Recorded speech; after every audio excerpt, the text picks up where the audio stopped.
September 23rd, 2024 is called to order. Would the clerk please call the roll? Mayor Kaufman. Here.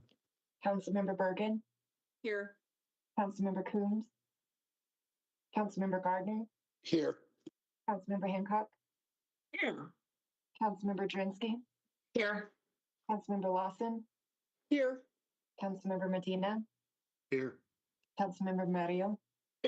Present. Councilmember Sundberg. Here. Mayor Pro Tem Zavanek. Here. There's no mayor's update. Are there any issue updates? Seeing none, is there any objection to moving the consent calendar forward, item number 2A through 2E? Seeing no objection, the consent calendar, item number 2A through 2E will move forward. Item number 3A, Parks, Recreation, and Open Space, Water Conservation Update. Brian Green, Deputy Director of Operations. Excuse me, for pros. Tim Joyce, Assistant City Attorney. Please proceed.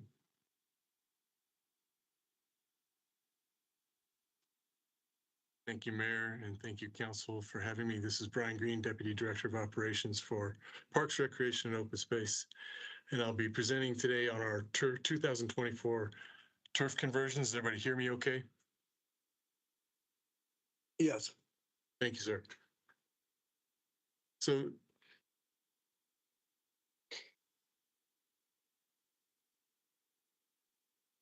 Well, we did, now we don't.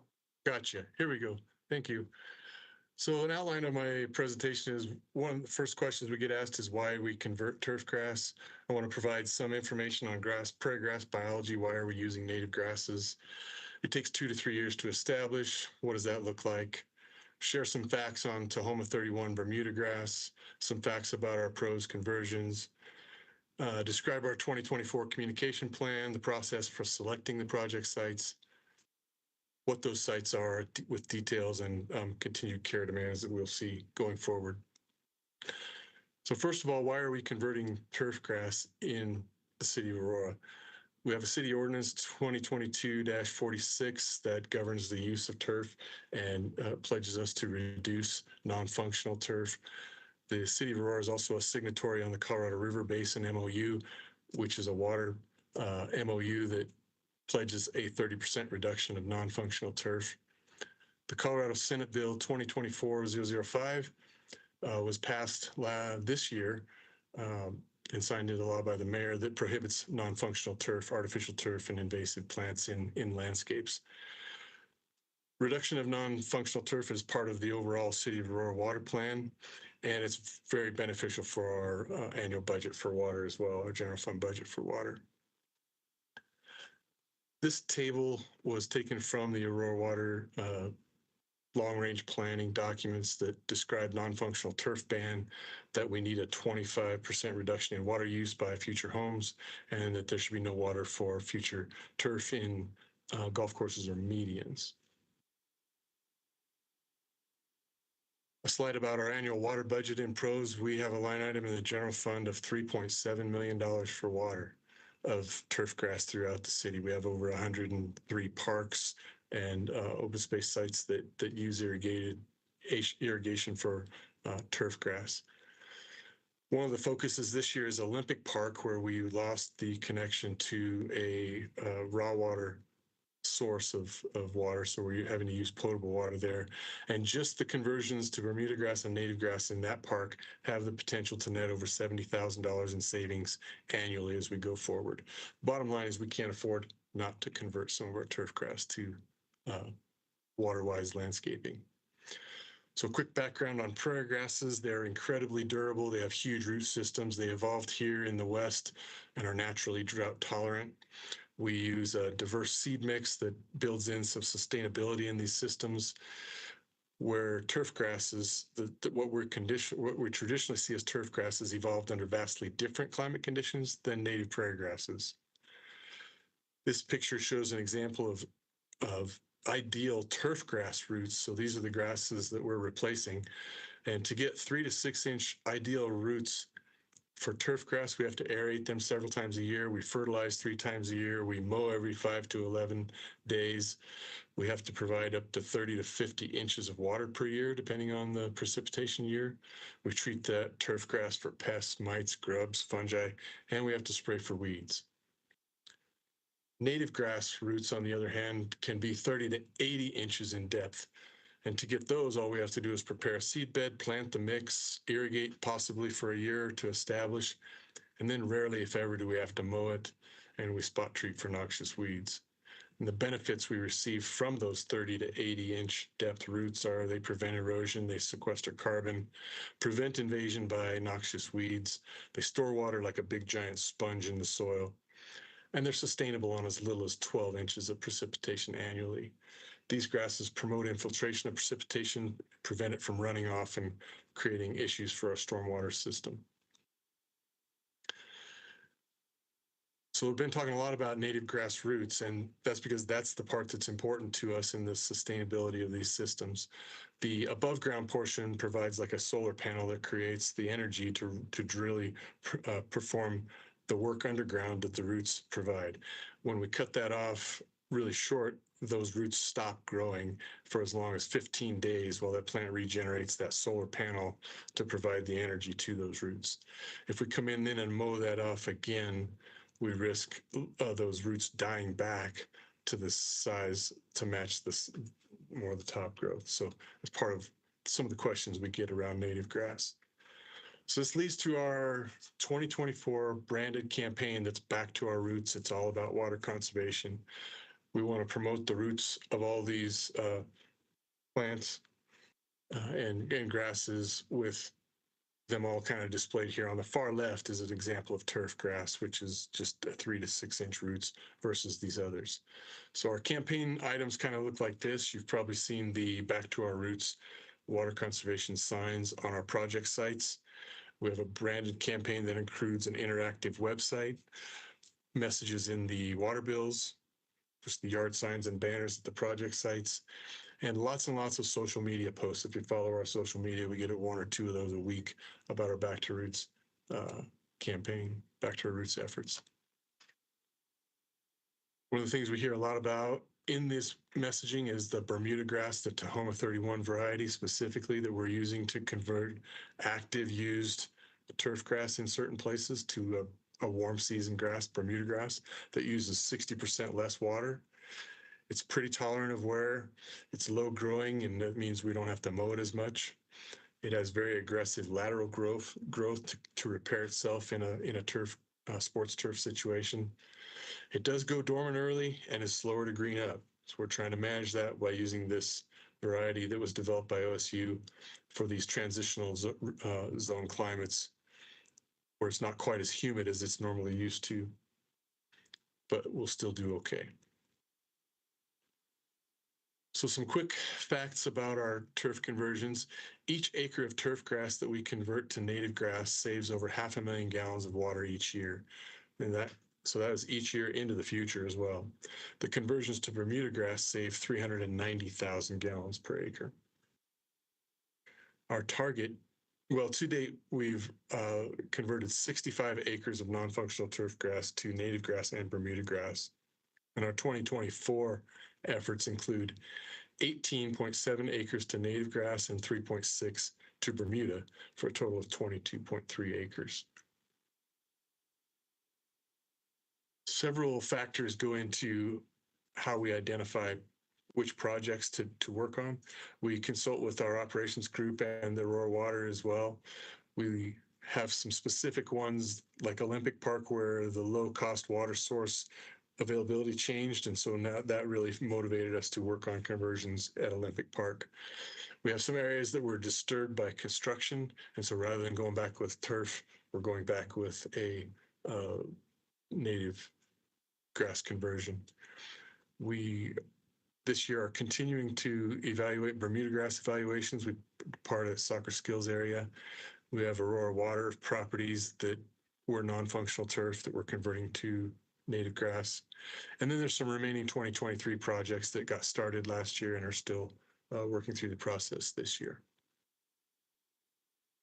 This slide shows a distribution of those by ward, just in case everybody's interested. There's a couple in Ward 2, some of Airport I-70 and Soccer Skills, Delmar Park in Ward 3, Jewel Wetlands and Westerly Creek South in Ward 4.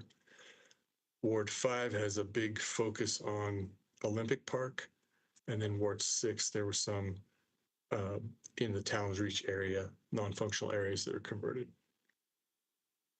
So quickly we'll go through these because most of these you've probably already seen the work has begun or been nearly completed.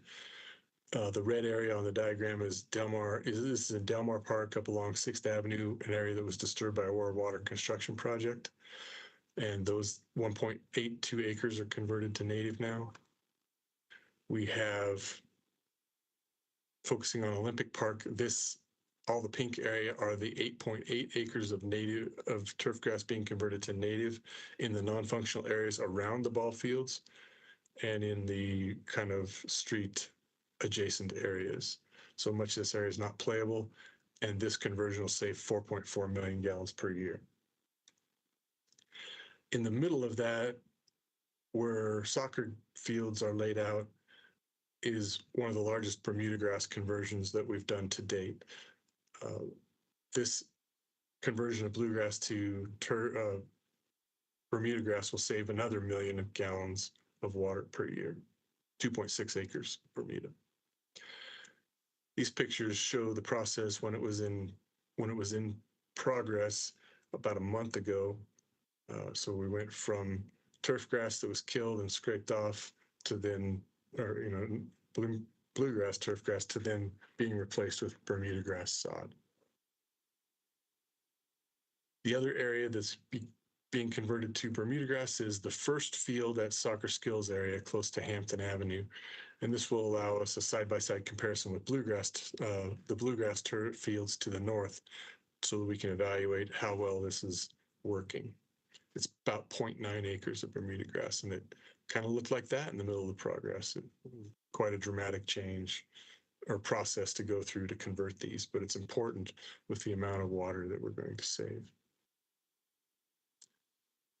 These little strips were the ones damaged by the bridge repair project at Airport over I-70. Those are being converted to native. This long area along South Wheeling Way is a narrow strip between the curb and the walkway. And this one will help us specifically comply with the use of turf ordinance. And it's about 1.34 acres of turf being converted to native grass. And that's what it looked like right after it was seeded. Another large area, almost 5 acres along Westerly Creek from the corner of about Florida and Peoria down to Mexico will save the city about 2.45 million gallons of water per year. And this is a larger list of some of the ones that were converted in 2023, and all of these also are requiring continued care in 2023 or in 2024 to get them to the point that we will consider them established. The process does take time. The whole process goes from reseeding a bare ground area to then a partial stand, and then in about the 3rd year, it seems to really come in. An old farmer once told me about this planting native grass. The first year it kind of just sleeps. The 2nd year it creeps, gets a little bigger, and the 3rd year it really leaps up. And also in that 3rd year, we really have to do quite a bit to fight the weeds that have come into those disturbed areas as well. So it is a process that takes a little time. Put a slide in here specifically about the Buckley medians. We get a lot of questions about that. The initial seed mix that went in came in too tall, so we had to kind of back up and start over with a different seed mix. So we've made some modifications to those irrigation areas so that we can preserve the trees after we get this converted. And then we have a lower height seed mix that's going in this week that we'll expect kind of that 2 to 3 year establishment period. And then we will be able to see, kind of that image closer to the bottom there with the buffalo grass and blue grama as the finished, established landscape there. So in summary, in 2024, our conversions of existing irrigated bluegrass will net a total of 10.7 million gallons per year of water savings. And these savings will be realized over time. Of course, the first couple of years, we're still using some water to get things established. And so those are the long-term per year numbers. And this program will continue. We've got some funding established that goes towards it every year. And we're also seeking other grants as well. Aurora Water and PROS applied for a federal grant that would do some more of this work. And if you total up everything we've done through 2024, it's a total of 87 acres, 130 acre feet of water conserved. For a visual, that's about 10 football fields. If you covered 10 football fields side by side under 13 feet of water, which is enough water for over 400 households each year. And this work, like I said, is continuing into the future. Are there any questions? That's the bulk of my presentation. Mayor, I got a question. Oh, I think Bergen might have beat me though. Councilmember Bergen, then Councilmember Summer. I was fast with the hand. Thank you very much for the presentation. Just, do you have plans to convert some of the AMC Great Lawn? It is a target of concern for Aurora Water and PROS. We would need to establish a funding source for that. That was one of the items in the grant that we applied for this year that we were not successful, but we plan to reapply with some modifications in the next year with Aurora Water. Okay, great. Thank you. Councilmember Summer. Thank you, sir. Thanks, Brian. I can't recall, is this conversion, the Tahoma 31, is it rolled out like sod or is it seeded? We can do it in multiple different ways. Currently this year, what we did, the work we did, because it was such a large area and it was going to be really important to establish at Olympic Park, this was all put in the sod, as you can see in these pictures here. So it was a really quick process to go kind of from bluegrass to Bermuda. It still is going to have a while to establish, and it's very expensive. Doing it this way is very expensive. There are less expensive ways to do it. If we have an area that it lends itself to that, you can use sprigs, which are pieces of the rhizome, which is the underground stem structure, root structure of Tahoma 31. You can put it in that way. It just takes a little longer to establish, and we wanted to get this one going very quickly this year. Thanks. It's really a learning process, adapting to maintenance and cutting and water, and thanks for being committed to the cause. Can you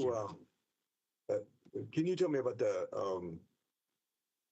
their durability in terms of wear, like in high traffic or athletic fields? How do the native grasses and the Bermuda grass stack up to Sure.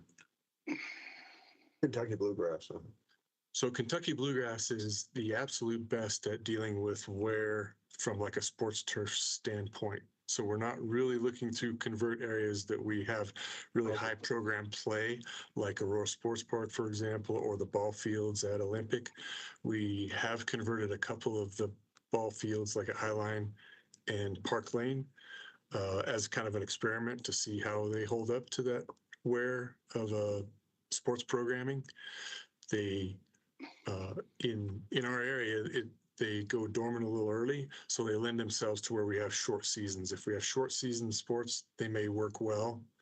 If we have like the extended, like Aurora Sports Park, where we start very early and we program all the way through the entire growing season, it probably does not lend itself well there.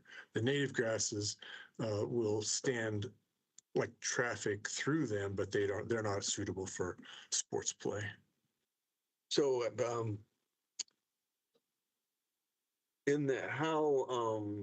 but it's obviously you can walk on it, things like that. It sounds like it's primarily for aesthetic purposes, but to how fragile is it during the first, second year? It really depends on the conditions, all the growing conditions. Are we having a wet year or are we having a really dry year? And you talking about the native grasses, correct? Yes. Yes, they can do pretty well. They do pretty well with some impact. They do best if we can keep things off of them for like the first year. Okay. Okay. Further questions or comments? Well, thanks for all. This work is really vital in terms of water conservation and recognizing the environment that we're in with the Colorado River and other areas and other resources that we have access to. Seeing no further questions or comments, thanks so much for your presentation. Really appreciate it. Thank you. Thank you very much. And if you have more questions, if you want to go to our Back to Our Roots campaign on the website, it's got lots of great extra information. Great, thank you. Item number 3B, connecting Aurora citywide multimodal transportation master plan. Project overview and update. Council member Stephanie Hancock. Mayor, I'm going to turn it over to Hulang as we will give you a follow-up on what we have been working on. Thanks, Hulang. Thank you, Councilmember Hancock, and thank you, Mayor and Council. My name is Hui Liang. I'm a principal transportation planner with Planning Department, and I am the co-project manager for Connecting Aurora, the city's first ever multimodal transportation master plan. Today, we also have Carly Capizano, traffic manager from Public Works, as the other co-project manager, and Tom Walker-Braddock, senior transportation planner with Planning Department as the deputy project manager. And we have an outside speaker, Keith Borshan with HDR. He is the consulting team project manager. He will be making the presentation. So before that, Cindy called up the Deputy Director of Public Works will provide an introduction to the project. So Cindy, please. Great. Thank you so much, Hulang. And as an Aurora native, I could not resist the opportunity to introduce this item. Staff is very excited to provide you an update on our innovative Connecting Aurora multimodal transportation plan. As a reminder, this is the first citywide transportation plan that we've done. Also, it's a Denver Regional Council of Governments grant funded project with some local match. So as Greg Hayes always likes to say, we're spending other people's money. So that is always a benefit for us. So with this plan, staff is working very hard to define and create a complete multimodal transportation system for all of our users with all abilities and income levels.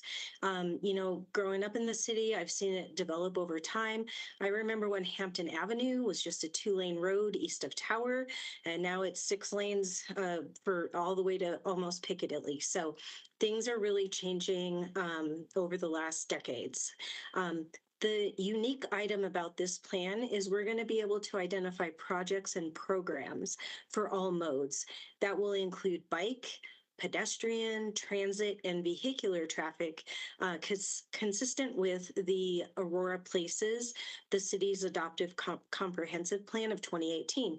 And what we envision with Public Works and Planning as partners in this project, it's really going to help us modernize, strategically plan, and improve our infrastructure to meet the needs of the community throughout all different areas of the city. So with that, I'm going to turn it over to Keith Borsheim to give you an update.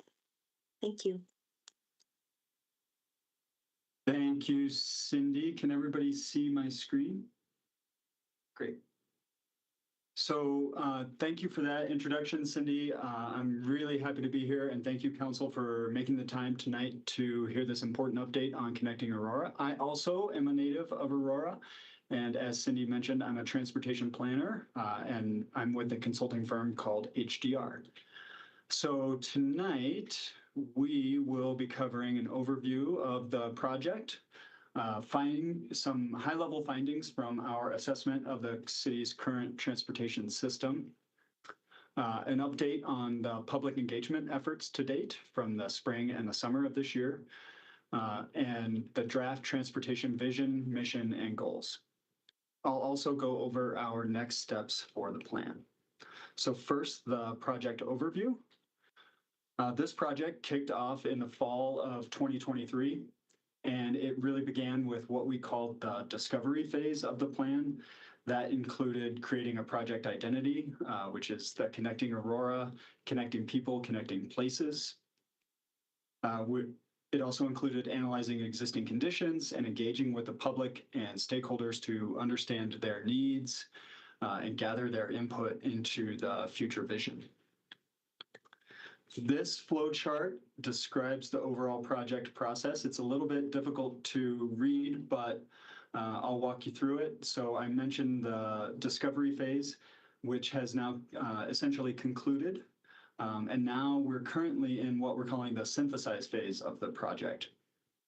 During that phase, we will be combining all of the feedback we've heard into the desired outcomes for the plan and identifying and testing different paths the city may take to create its transportation system of the future.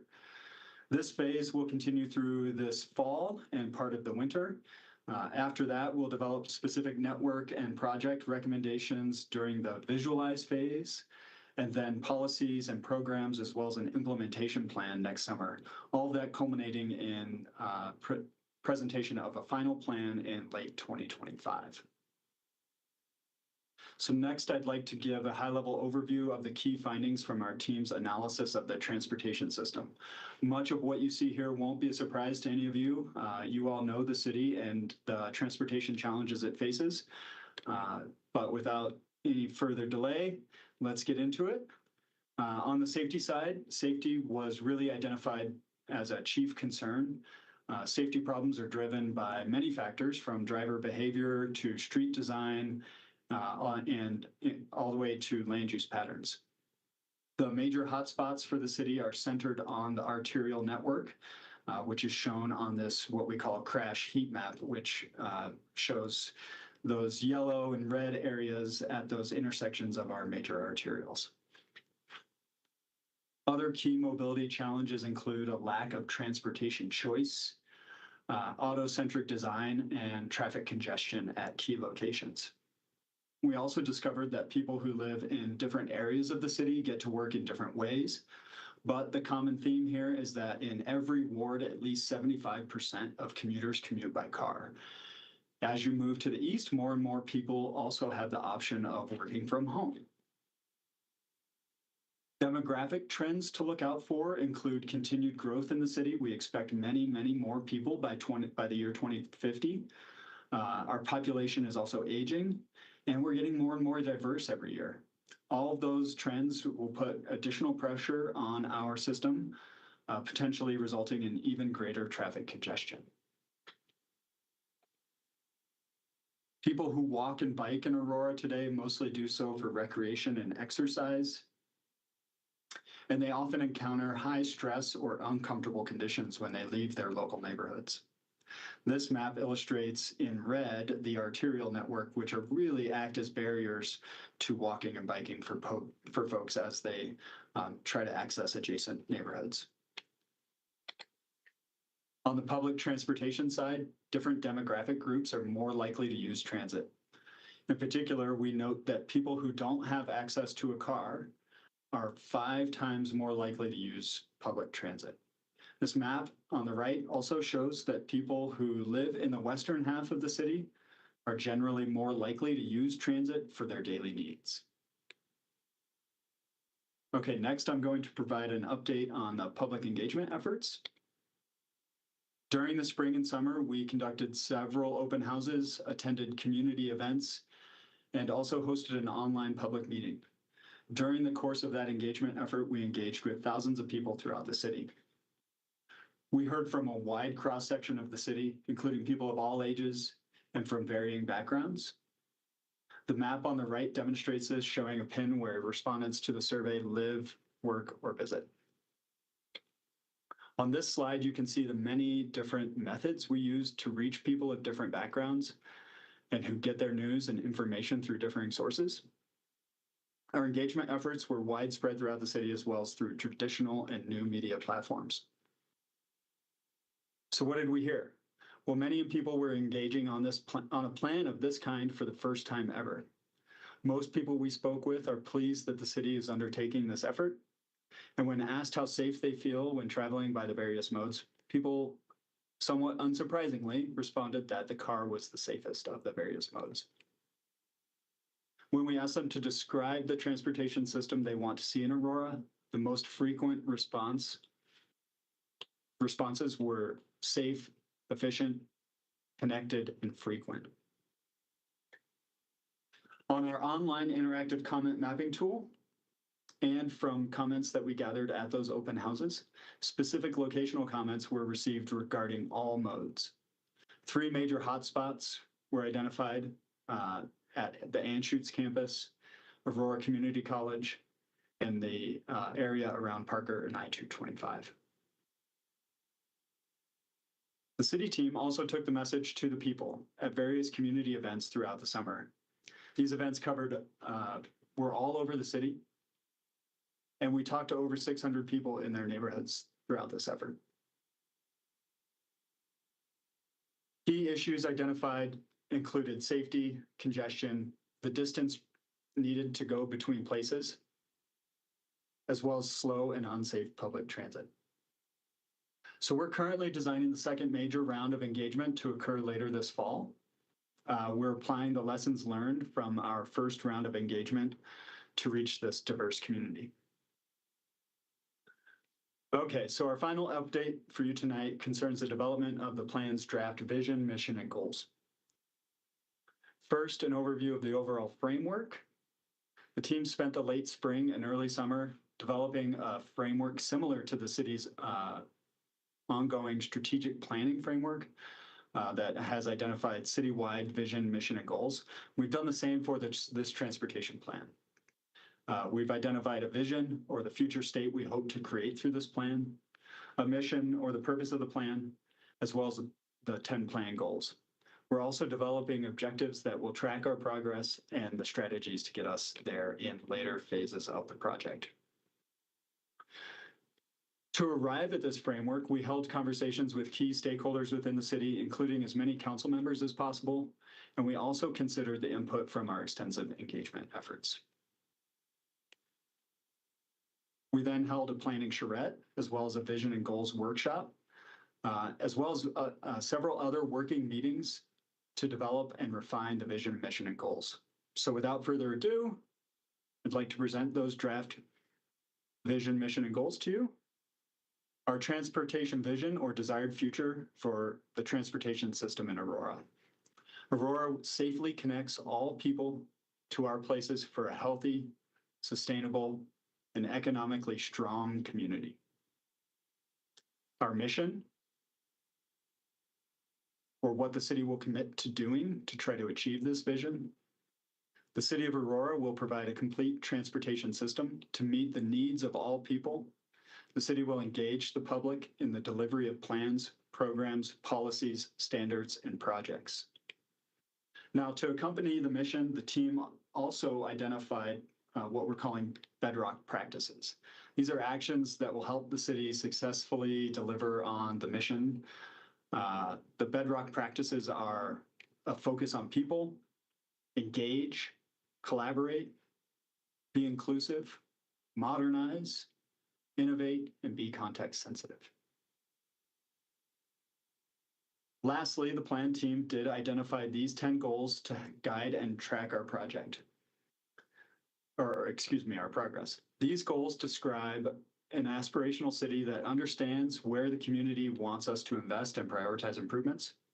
They describe a city and transportation system that is safe, reliable, convenient, connected, sustainable, economically strong, healthy, authentic, equitable, and integrated. So those are the draft goals that we've developed as part of this process. With those goals established, our next steps include finalizing the state of the system report, developing a system to track our progress, continued public engagement, finalizing that strategic planning framework, and evaluating the possible futures for the city through scenario evaluation and testing, which we're right in the middle of as we speak. So that concludes my portion of the presentation, and I'm going to turn it back over to Cindy and Huiliang and Carly. But thank you all for your time. And we do have, I think, one question for the council.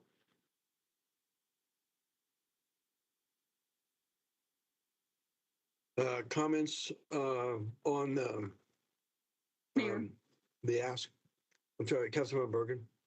Yeah, thank you for the presentation. Obviously, we saw it at the TAPS meeting.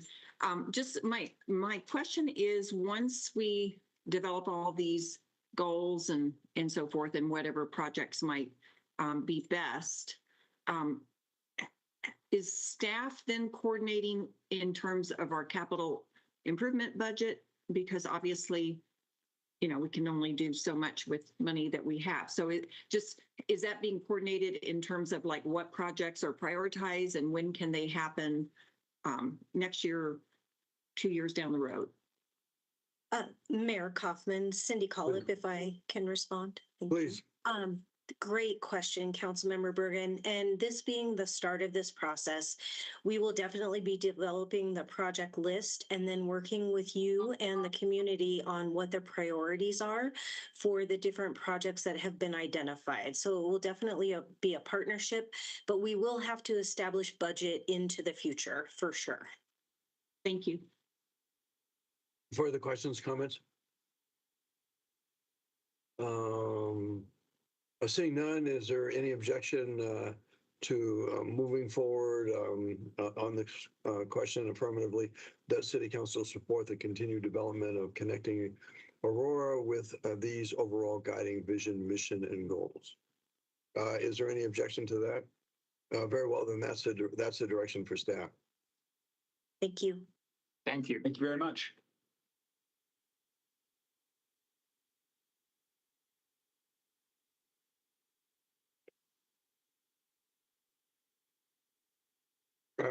Was there more of the presentation? There is not. That's the end. I'm sorry, that was it. Okay, Thank you so very much. Thank you. Thanks.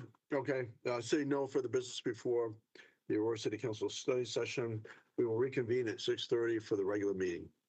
Thanks, everybody.